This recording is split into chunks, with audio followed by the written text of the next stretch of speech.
terus ke belakang dan mereka pecah dua gitu. Sejumlah wartawan yang menjadi korban pemukulan dan pemimpin redaksinya serta pihak Cempaka Mas Selasa siang memenuhi panggilan Dewan Pers. Dalam pertemuannya, kedua belah pihak memperlihatkan video versi masing-masing saat pemukulan dan pengeroyokan terjadi. Pihak wartawan yang menjadi korban pemukulan mengakui sudah memberitahu bahwa dirinya wartawan. Namun pihak Satpam terus memukul mundur dan menganiaya sejumlah wartawan. Sejumlah pihak pengelola Cempaka Mas membantah jika petugas yang ada saat kejadian tersebut mengetahui jika yang dianiaya adalah wartawan. Kalau memang gak senang dengan melihat saya, laporin saya ke polisi. Ada pidananya? Nggak ada. Perbuatan tidak menyenangkan dan nggak bisa dipidanakan juga saya. Tapi ketika mereka memukuli saya, bisa saya pidanakan.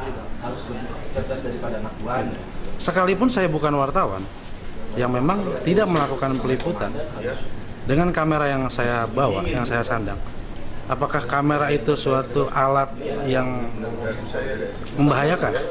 Pistol, golok, senjata tajam? Kan bukan. Jadi memang nggak harus dipukulin. Atas kejadian ini, pihak Dewan Pers memerintahkan agar kasus ini terus dilanjutkan ke ranah hukum, yang saat ini laporannya telah ditangani Polres Metro Jakarta Pusat. Pihak Cempaka Mas dinilai telah melanggar Undang-Undang Pers, akan didenda sebesar 500 juta rupiah. Dari kesimpulan awal yang bisa saya tarik itu adalah jajaran security Cempaka Mas tidak mempunyai prosedur tetap bagaimana memperlakukan wartawan. Dan wartawan dan kamera itu diperlakukan seperti teroris dengan bom yang siap meledak, sehingga harus diusir jauh-jauh dari lingkungan Cempaka Mas. Nah, menurut saya tidak boleh karena pasal 8 Undang-Undang 40 tahun 99 tentang pers mengatakan wartawan dalam bekerja dilindungi oleh hukum.